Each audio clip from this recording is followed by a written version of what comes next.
Olá, meus amigos, estamos aqui para mais um Café com o Professor Alcides. E hoje eu trago um amigo, uma figura ilustríssima, um nome conhecido no Brasil, né, e no mundo inteiro. O meu amigo, deputado federal, Zacarias Calil. E aí, meu amigo, fala um pouquinho de você. Muito obrigado aí pelo convite, né, da gente estar presente aqui, trocando algumas ideias, um bate-papo, né. Então, falar da gente é difícil, né? É que eu falo, as pessoas dizem quem você é, então... Mas eu acho muito interessante esse bate-papo, porque cria muito Muita gente pergunta, não, mas o senhor veio de outro estado, né, e tal. Eu falei, não, eu sou um aluno da escola pública, né? Formei pela Universidade Federal de Goiás, fiz residência médica aqui em Brasília, no Hospital de Base, cirurgia geral, cirurgia pediátrica, e voltei para Goiânia, né? Trabalhando lá no Hospital Materno Infantil e na minha clínica também, né? Como cirurgião pediátrico. Certo. Amigo deputado, todo mundo quer saber como você recebeu esse chamado para a profissão de médico e essa especialização que deixou mundialmente conhecido, assim gerando orgulho para todos nós goianos. Bom, meu sonho sempre foi ser médico, né? Isso aí foi parece que eu já nasci decidido a fazer essa carreira médica. E foi difícil, né? Porque naquela época a gente só tinha, em Goiás, só uma faculdade de medicina. E como eu disse, né, aluno de escola pública, eu estudei no Liceu de Goiânia, tudo. E aquela dificuldade, né? Sem dinheiro, sem nada. Mas eu consegui passar no vestibular no segundo ano, na segunda tentativa, né? E fui até bem classificado, eram 110 vagas, eu passei em 85, né? 85. Então, assim, para mim foi um marco, né, na história da minha vida e da minha família também, porque eu fui o primeiro médico da família, né? Da minha família. E eu me dediquei muito à faculdade de medicina. O senhor que tem faculdade de medicina, é importante a gente deixar esse legado para os alunos, sabe? Certo. Você tem que aproveitar a faculdade ao máximo, porque é uma vez só na vida, né? Faculdade é a residência. Então você tem que explorar tudo aquilo de conhecimento que a faculdade te oferece. Perfeito. Eu nunca fui um aluno assim, de destaque durante o curso. A gente fazia o primário, o ginásio, na época a gente chamava científico. Científico, né? E aí eu fui sempre um aluno regular. Pois é, aluno regular, assim, estudava, né? Gostava de viver a vida, né? Meio malandrinho, como diz o outro, mas eu enganava muito, sabe?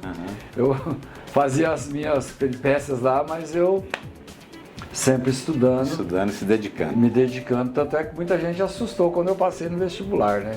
Ué, mas como assim, né? Não, mas e aí durante a faculdade eu me dediquei muito. Então, ali era meu sonho, né? Que estava sendo realizado. Aí eu participei de vários estágios, mas eu decidi na época fazer cirurgia pediátrica. Então pouca gente sabia o que era um cirurgião pediátrico. Certo. Né? E para isso eu fiz um período de 1 ano de cirurgia geral e posteriormente a cirurgia pediátrica, e aonde eu me dediquei muito forte em relação a isso. Eu morava dentro do hospital, o hospital de base aqui nessa época tinha um 12º andar onde os residentes moravam. Certo. E ali a gente vivia o dia a dia do hospital, né? Então era muito bom, aprendi muito, eu devo muito isso aqui a Brasília, a minha formação. Mas na sua faculdade, todas as faculdades de medicina, tem um curso chamado embriologia. E pouca gente acha que é uma matéria muito, assim, está no início da faculdade e tal, não valoriza muito. Mas a embriologia, para nós cirurgiões pediátricos, ela é fundamental. Certo. É onde você aprende como é que o ser humano se desenvolve para você saber tratar as patologias congênitas da criança. Perfeito, perfeito. Em 1999, com a separação inédita das gêmeas Larissa e Lohane, no Hospital Materno Infantil em Goiânia, em uma situação muito complicada, queria que você contasse para nós um pouco dessa história, de como é que foi isso. Esse foi a sua primeira separação de gêmeas? Foi. Essas meninas, em 1999, elas foram para um canal de televisão em Goiânia pedir ajuda para fazer a cirurgia de separação. Eu assistindo ali no jornal, na TV, eu falei, peraí, né? É um caso raro na medicina. Você vê, eu nasci em Goiânia, fui criado lá praticamente a vida toda, fiz faculdade e nunca tinha visto um caso daquele, nem aqui em Brasília, né? Aí eu falei, olha, é uma oportunidade que a gente tem de atender, porque até então eles queriam uma equipe ou uma transferência para outro estado, São Paulo, Minas Gerais, assim. Aí eu liguei lá nessa televisão e falei, não, vamos atender, né? E aí atendemos, foi um caso muito assustador, eu nunca tinha visto aquilo, e é uma patologia da minha especialidade, é a mais complexa. Mais complexa. Imagine você, eu assumir uma responsabilidade dessa, né? E nunca tinha feito, mas a minha experiência como médico era muito grande, né? Assim, operando várias malformações, casos complexos. E ali eu estudei durante 8 meses, estudando aquelas crianças lá. Em julho de 2000, nós fizemos a cirurgia de separação, que foi a primeira no Centro-Oeste, né? Acho que no Brasil eram poucos casos, sem sucesso. Sem sucesso. E aí foi assim, entrou para a história da medicina de Goiás, né? E do Brasil também. Do Brasil também. E deu certo, quer dizer, uma delas tinha uma patologia neurológica muito severa, ela tinha uma paralisia cerebral, no qual a gente sabia que a sobrevida dela era pequena, né? O prognóstico dela não era muito bom. E a Larissa não poderia também conviver com aquela condição da irmã, porque qualquer problema que tivesse de doença mais grave, ia perder as duas. Ia perder as duas, certo. E aí nós fizemos a cirurgia, né? Tanto é que 8 anos depois, 7, 8 anos, a Lohane veio a falecer. Devido às várias complicações que ela apresentou ao longo da vida. Certo. E a Larissa está aí. Tá firme e forte. Firme e forte, namorando. Namorando, né? Andando de bicicleta, com a perna só. Com a perna só. Eu acompanho a Larissa desde o nascimento. Desde o nascimento, né? Muito bom. Essa especialização o tornou conhecido mundialmente. Já fez palestras ou cirurgias de separação de gêmeos no exterior? Não, era para fazer uma lá do México. Até eu fui lá no México, tudo, vi as crianças, né? Existia a possibilidade de separação, só que eu teria que fazer a cirurgia aqui no Brasil, né? Por causa da nossa equipe, tudo. Certo. Né? Toda a estrutura montada, né? Toda a estrutura já pronta, experiência e tal. Mas aí o governo não liberou. Não liberou pelo SUS, né? E condição e a família financeira não tinha condição de pagar. Ninguém tem condição. Eu acho assim, né? Uma cirurgia dessa aí custa mais de 1 milhão. Mais de 1 milhão, né? Mais de 1 milhão de reais.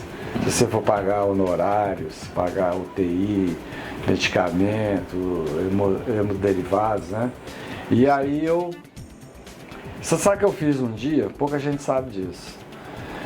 Logo que eu cheguei, porque pelo SUS o Brasil não autoriza, não existe uma cooperação entre o Brasil e o México. Certo. Se fosse na África, né, em Angola, por exemplo, existe uma reciprocidade entre Brasil e Angola. Aí, como eu já tratei alguns pacientes, ou um paciente que veio de lá, então pelo SUS não teria autorização. Certo. Aí um dia eu saí de Goiânia, liguei aqui na Embaixada do México. Aí, não, o embaixador vai te receber e tal. Aí eu vim aqui, né, minha conta mesmo. E falei com ele lá, mas ele Não não se se interessou. não, nem um pouquinho. Eu fiquei decepcionado com ele. O chefe de gabinete dele, mas ficou assim, decepcionado com esse embaixador. Não me lembro nem o nome dele, mas ele foi muito rude. Ele não, em nenhum momento ele procurou amenizar a situação de um conterrâneo dele. E a gente estava disposto a fazer, falou, ó, conversa com as autoridades e tal, né, vamos trazer essas crianças para cá. Aí depois eu perdi o contato com o pessoal, nunca mais. sério? Eu nunca comentei isso com ninguém, viu? É uma situação extremamente desagradável, né? Ah, ué. Então ele não teve, Embaixador, ele deveria se Não mostrar. defender os seus co-irmãos, né? Exato, sabendo que aqui complexo. poderia fazer. Mas eu nunca comentei isso com ninguém, viu? É uma situação extremamente desagradável, né? Ah, ué. Então ele não teve, Embaixador, ele deveria se Não mostrar. defender os seus co-irmãos, né? Exato, sabendo que aqui complexo. poderia fazer. Descobrimos também que você é conhecido por ser o inventor de um tratamento para curar outras doenças raras, o hemangioma e o linfangioma.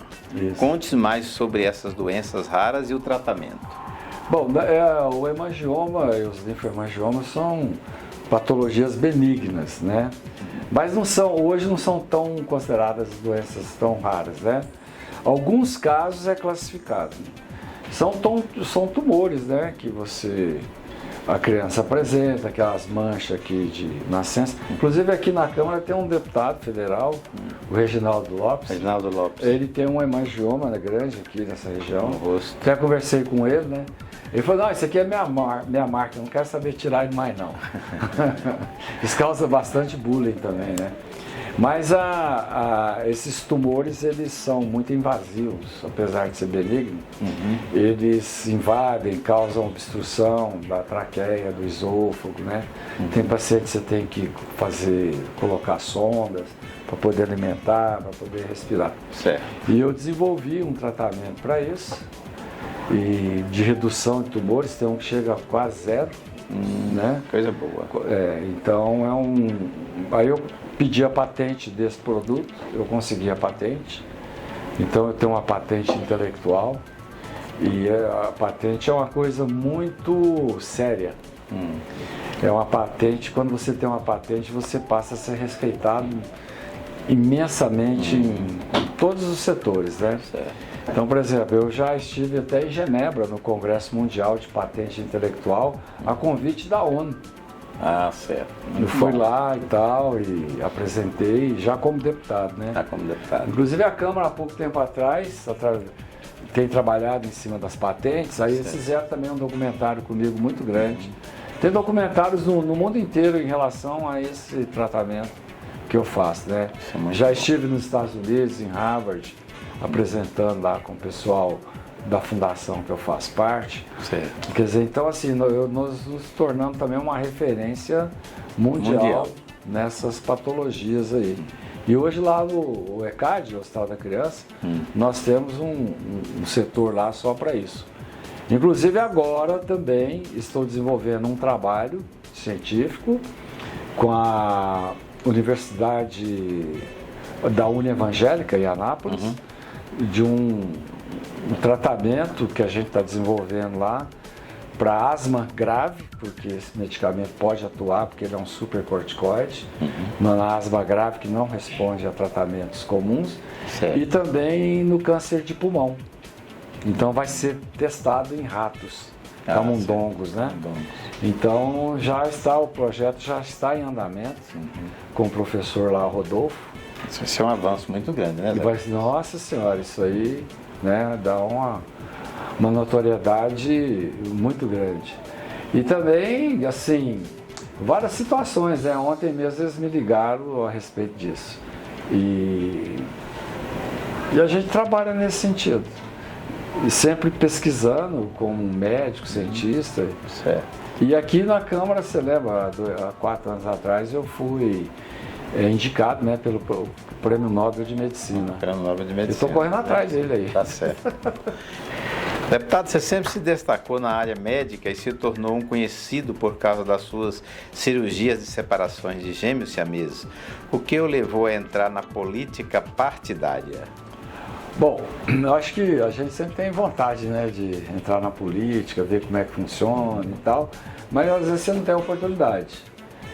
Mas o meu grande sonho era trabalhar no hospital grande, né? Eu que viajo muito, viajava também para congressos médicos e frequentava alguns serviços e via, pô, como é que Goiás, né? A gente faz tantas cirurgias complexas, pediátricas, e nós não temos um centro, um hospital digno do atendimento da criança. Foi quando que o Caiado, o governador Caiado, em 2018, na época ele era senador, ele me procurou.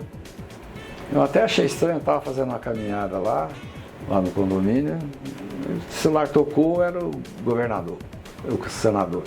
Ele falou, eu precisava falar com você e tal. Tô aqui em casa. Aí ele desceu lá, tudo, e me convidou para entrar na política naquele momento, né? A primeira reação que a gente tem é essa, né? Eu não vou não, isso aí é fria, isso é canseira, tem dinheiro e tal. Mas aí eu falei, eu posso até entrar com uma condição, que a gente possa construir um hospital infantil em Goiás. Ele falou, não, conta comigo aí, vamos trabalhar nesse sentido. Aí fui eleito, né? E ele, como governador, ele viu as dificuldades que o Hospital Materno Infantil apresentava, já estava numa situação muito ruim, e foi quando surgiu a oportunidade de comprar o Hospital dos Servidores, né? Na época depois da pandemia. Aí comprou o hospital e eu ajudei a equipar também, é claro, né? Com emendas parlamentares, foi mais de 50 milhões ali. Certo. E aí está em pleno funcionamento, hoje ele é o melhor hospital de pediatria do Brasil, não tem outro igual. Quer dizer, hoje o nosso materno funciona lá. O materno funciona no local antigo, continua lá. É só maternidade de alto risco. Maternidade de alto risco. Agora lá no ECAD é só crianças, tal, da criança e adolescente. Tá certo. Um projeto de lei seu determina que o Congresso Nacional terá iluminação especial em cor roxa na noite entre os dias 17 e 18 de fevereiro, em celebração ao Dia Nacional da Criança Traqueostomizada. A iniciativa tem por objetivo alertar para o problema no Brasil. Como está essa situação? Esse é um projeto importante que as sociedades eles participam, né, com a gente aqui na Câmara. E eles, com essa preocupação, Sociedade Brasileira de Otorrinolaringologia, é onde eles têm essas crianças que têm algum problema de saúde grave, tem que colocar a sonda aqui na traqueia. Por isso chama traqueostomia, né? Criança traqueostomizada.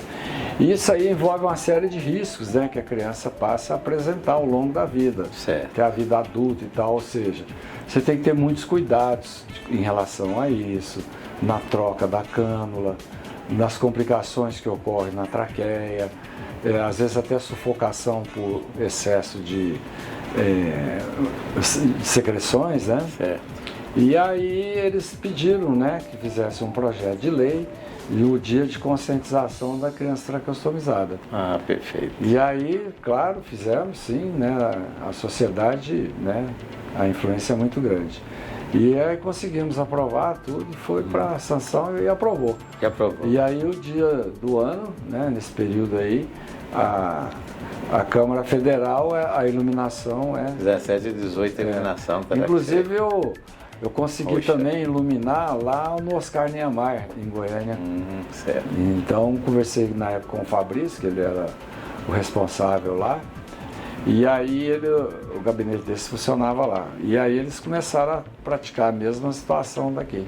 Perfeito. Ficou bonito lá. Coisa boa. Bom, agora vamos sair da seara da saúde e vamos para a seara política. Isso aí complica, né? Hoje nós instalamos aí a CPMI do dia 8.